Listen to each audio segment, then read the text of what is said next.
Yep, I did it again. I bought another car. But I mean, look at it. How could you not? This is my new to me 2009 BMW 335i. It is a 6-speed manual, one owner history, low mileage, rear wheel drive, no iDrive, and a beautiful black on red color package. Now, this 335 has a twin turbo inline 6 with 300 horsepower. This thing is crazy. This thing is amazing. And it's all you could hope for in an E90, E92 BMW 3 Series. Let's check it out.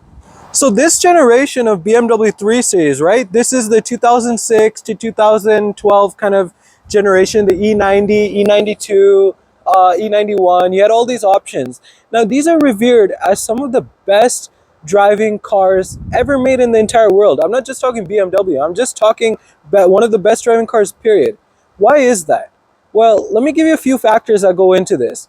First of all, one of the biggest factors is this engine. This inline 6-cylinder BMW engine is known as one of the most smoothest, responsive, peppy, powerful engines ever available in the market. I mean, journalists, ever since I was a kid, when I saw reviews of these cars back when they were new, even then journalists called these 6-cylinders, inline sixes, the best engine available, period. They were compared to things like the Alfa Romeo Busso engines, all these, beautiful, characteristic, very responsive, very beautiful sounding engines. So this is no exception. Then in 2007 or 8, BMW comes out and they twin turbo their well-revered inline 6. Two turbos, they raise it by about like 50 horsepower. So now these cars are making like 300 horsepower just straight out of the factory. And the internals of these engines are very well designed, very strong. People bring these cars up to like 800 horsepower with no issues. These are bulletproof. These are known as like the modern day Supras. I mean, you can build these cars out. Luckily, mine is stock, so it's a nice blank canvas I have if I want to do something to it, which is another thing that's rare to find. But again, so the engine is awesome, very responsive, very performance oriented. Of course, it has its reliability things here and there. This is BMW.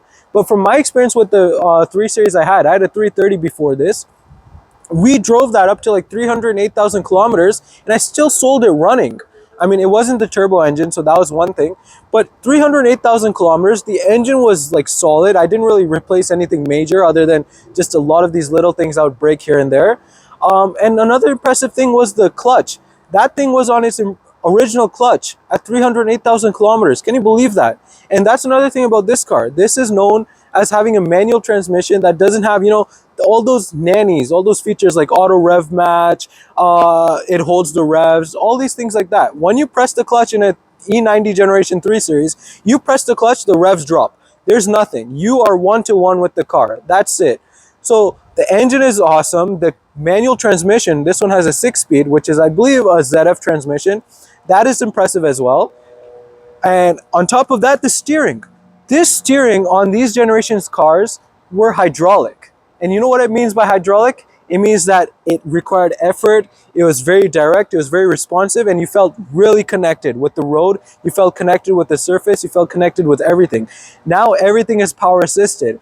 Hydraulic steering is very rare to find. I'm not even sure how many cars on the market today come with hydraulic steering brand new. So that combination of hydraulic steering, very well revered inline 6 engine, that's twin turboed in this case, and then finally a beautiful manual transmission is what makes these cars so well revered in the enthusiast market. And on top of that, you get this in a package that is filled with luxurious features.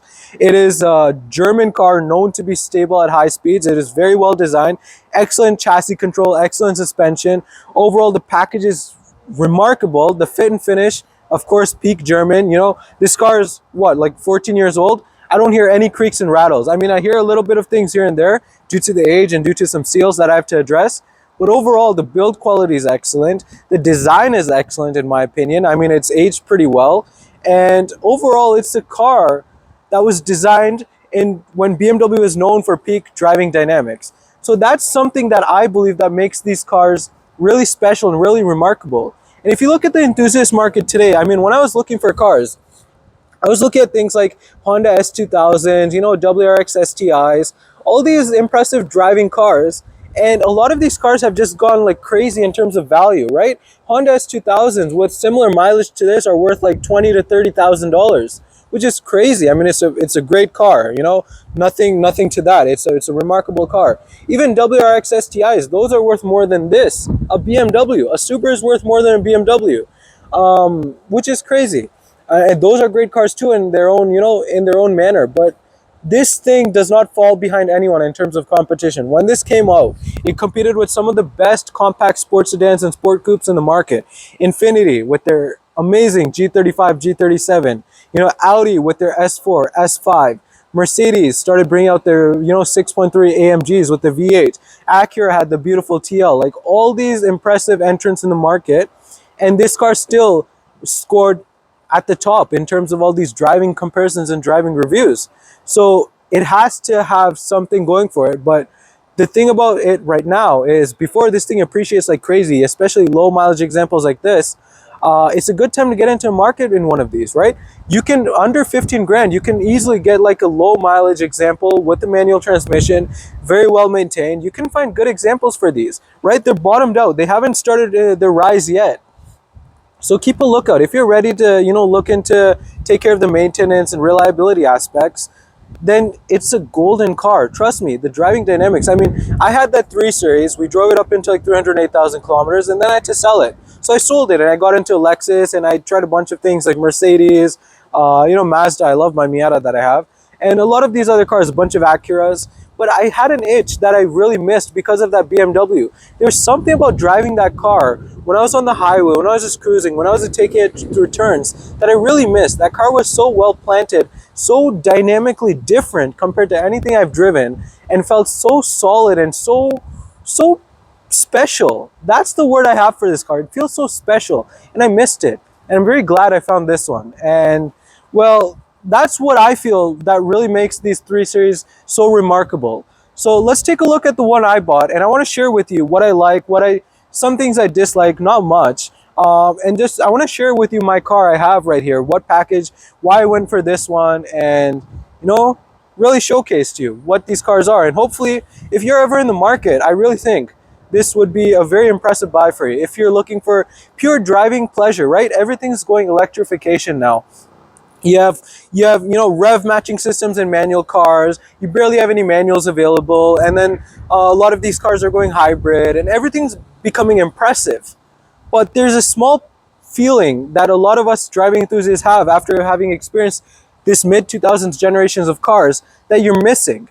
And this car fulfills like everything on that list that I was missing. I was missing, you know, beautiful sounding, well shifting, responsive, nice, dynamically, you know, excellent packages, this, you know, smooth, clean lines. Design was remarkable. It wasn't too much at the time. You know, this is like peak BMW. Small kidney grills. You had the angel eyes. Like, this was what BMW is known for. So all these things that you were enamored by in the mid-2000s, this car covers like pretty much every checkbox in the list.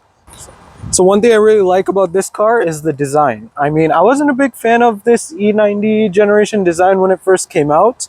I like the E46 more, but honestly, this has grown on me, especially if you look at those crazy BMWs with the giant kidney grills nowadays.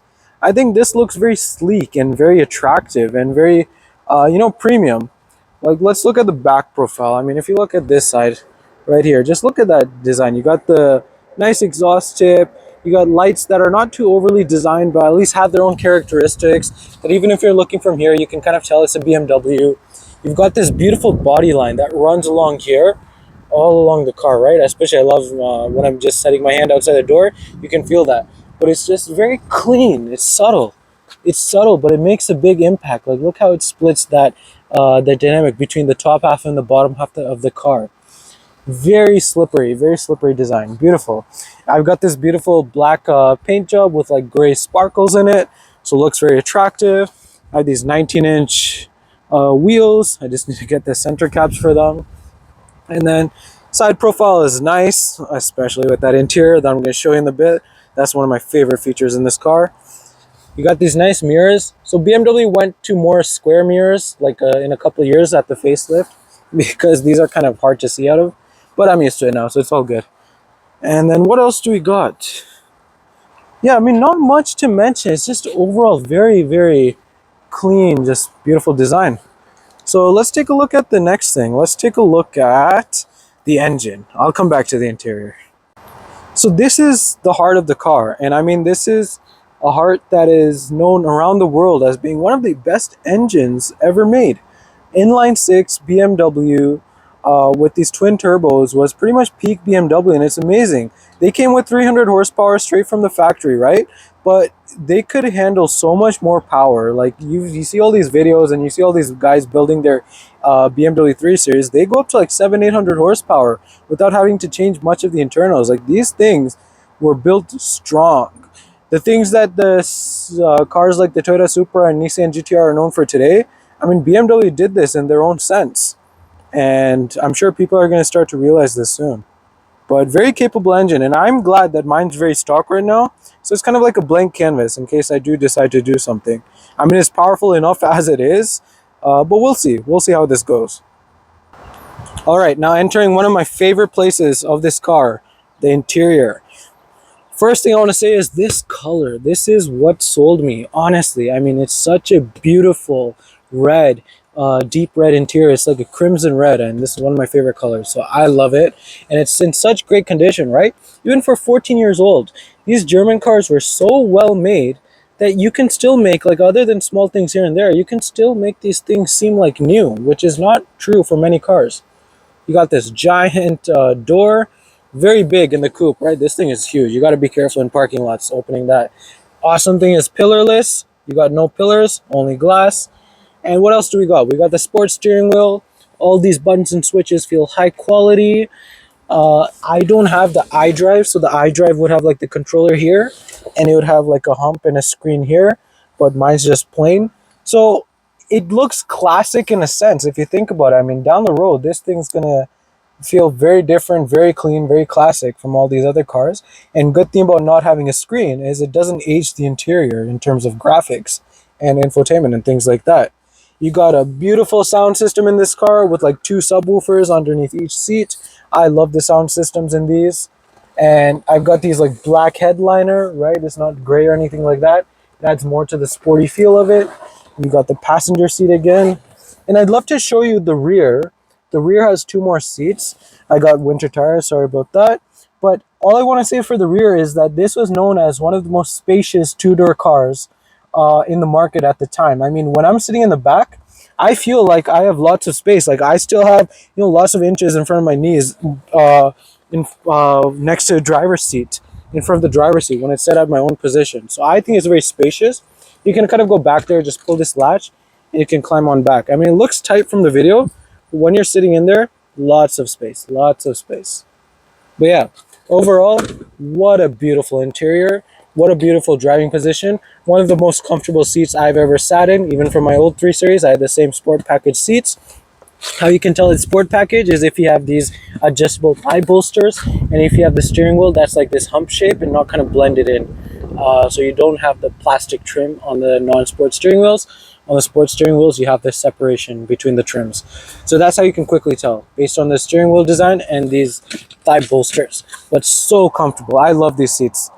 Yeah, so that's the interior. What else? I guess let's just take this car for a drive and have a quick chat about how it actually drives and feels. But before that, let me do a quick exhaust clip just for fun.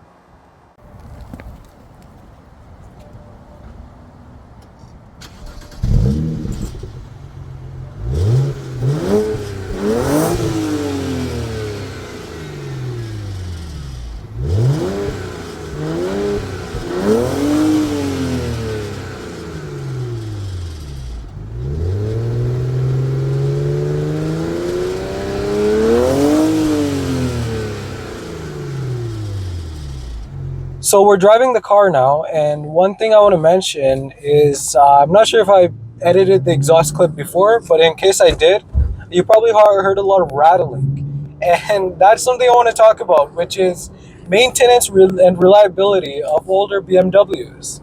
It is not easy. I mean, this car, I haven't had it for long, and I already have a lot of issues on my plate that I got to deal with. One is that rattle. I think it's the turbo wastegate rattle, so I got to deal with that. That can be expensive. I mean, if I want to just replace everything, it's $1,000 per turbo, and there's 2 of them, plus labor, which is up there. Tires, these things eat tires like crazy. One of my rims already cracked for I don't know what reason, barely even hit a pothole. The winter tires, one of the winter tire already has a hole in it. I mean, these cars eat tires like crazy. I don't know what it is. I mean, in my old 3 Series, at one point I got so fed up of replacing tires. When I sold the car, I had to get rid of like 15 or 16 spares from my basement. That's how many extra tires I collected over the time, because one tire would go bad and I'd find these, I don't even want to think about that anymore. I had too many tires for that car.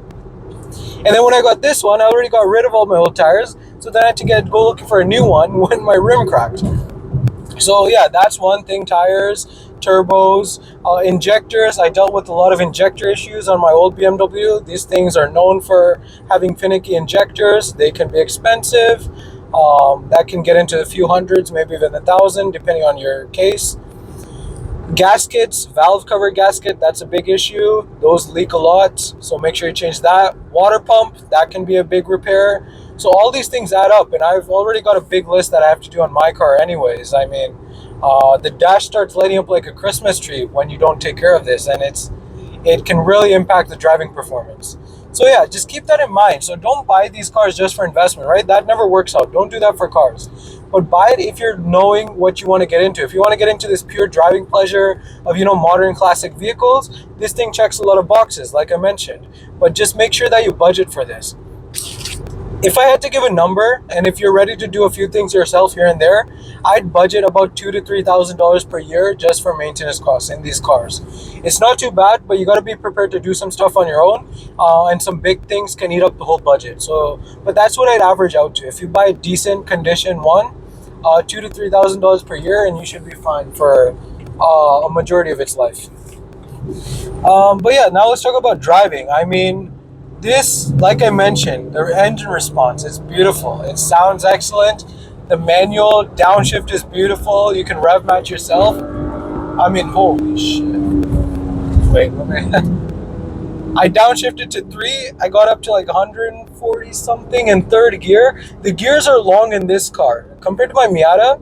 When I reach like gear 2 in this car at like 80 kilometers an hour, I'm already like 4th gear in my Miata. So this car is geared long. And I know some people don't like that, but I think it really adds to the character of this car. It has so much power in each gear. That's the thing. No matter how long the gears are, every gear gives you crazy power. Even when I'm on the highway, I can push this thing in 6th gear. Like, I barely have to downshift. So yeah, lots of power. When you give it gas, based on the turbos, look, I'm in 3rd gear. I'm at like 4,500 RPM at 120 kilometers per hour. I'm going to push it. It takes a second and then it pushes you. Oh, man. Okay, too fast. But yeah, there is a little bit of turbo lag, but man, when it comes in like VTEC. It is good. Cabin is pretty quiet, very comfortable. I love the seats. Suspension is very compliant. Does not feel too rough at all, unless you hit a bump. Oh, the thing about this sport suspension that this car has, if you hit a bump or a pothole, it really unsettles the whole dynamic. But otherwise, it's pretty compliant. It's pretty good. What else? You got a lot of features in this car. Like, you got headlights that turn when you turn, so you get a lot of visibility on the road. When you back up your car, the mirrors tilt down so you can see the curb next to you on your right side. I've got backup sensors on this. You've got auto dimming mirrors everywhere. Excellent sound system. I've got Bluetooth on this. Not Bluetooth audio, unfortunately, just Bluetooth calling. What else? Just a lot of features. I got that little red strip lighting, mood lighting. And that's what I love about these German cars. They're filled with so many interesting features. It just makes the ownership experience that much more fun, because you find a lot of these Easter eggs during your experience driving these cars. But yeah, driving, engine response, awesome. Little bit of lag. Oh, where am I? Oops. Actually, I came into an airport. I just want to make sure I don't get into parking. But yeah, a little bit of lag, but I don't think it's a big deal. It doesn't bother me, and the response is awesome. Yeah, suspension is great. Manual transmission is great. This thing is special, man. This thing is a car you just love to drive. The sound of this engine is like none other. It just sounds so strong and healthy and smooth, and it is amazing. I think I'll conclude it there. I think I've praised this car enough. Let's see what we can do to this car. I mean, I don't have any solid plans yet. I mean, if I do want to start building this car out, I'd like to go kind of like all out or all the way. So that's why I don't have like, one single item on my mind that, whether I want to do exhaust or air intake or single turbo or anything like that.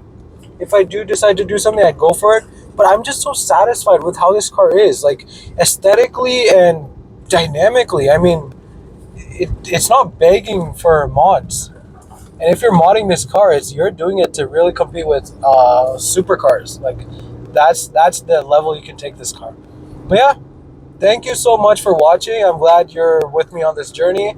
A lot of these cars are my childhood dream, and I feel very grateful to be able to experience these and be able to own these vehicles.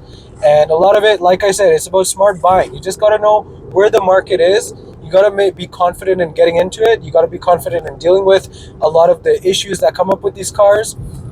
A lot of it's dealing with small things here and there, but as long as you're comfortable, you can get a lot of joy and a lot of reward out of these ownership experiences. Especially if you find gems like these, right? Like my fleet right now, I have a naturally aspirated, NC Mazda Miata 6-speed manual, one of the best 4-cylinder cars ever made. I have this, BMW 3 Series inline 6 with a twin turbo with the manual, one of the best 6-cylinders ever made. And then I have an Audi as well, one of the best 8-cylinders ever made. Hopefully I'll bring a video about that soon to you. Yeah, thank you so much for watching, and stay tuned. Hope to see you in the next video. Keep driving.